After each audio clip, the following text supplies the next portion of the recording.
Justice Minister Sean Fraser spoke at a press conference outside the Department of Justice building in Ottawa Thursday afternoon. He said Canadian streets are not as safe as they used to be, but admitted the government doesn't have data on whether people on bail commit more crimes.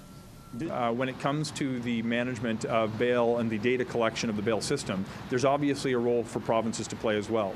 The ability of the court to actually enforce some of these rules will depend on a change in practices in some circumstances of the province's need to collect data about what kind of offences are going through the bail system and are actually leading to a bail decision in one direction or another. At the presser, Fraser spoke about Bill C-14. If it passes, an accused will be more likely to be denied bail, because the accused will have to prove they should be granted bail rather than on the prosecution arguing they should be denied.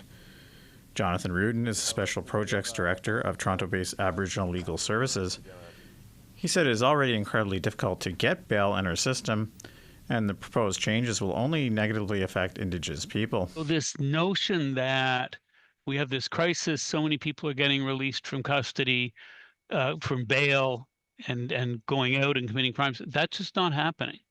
And that's a concern. And of course, from our perspective, the biggest concern is most of these amendments, most of these tougher on crime, purported tougher on crime amendments, have a disproportionately negative impact on Indigenous people. And that's obviously one of our real concerns.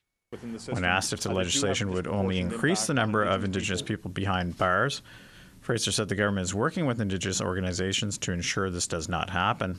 I've had a number of conversations in recent weeks in particular about the importance of implementing the Indigenous Justice Strategy, on working not just with provinces and territories, but with Indigenous governments to understand how we can have enhanced community policing, enforcement of Indigenous laws that are adopted by communities, and relying on solutions that are advanced by individual First Nations, Inuit, and Métis communities more broadly.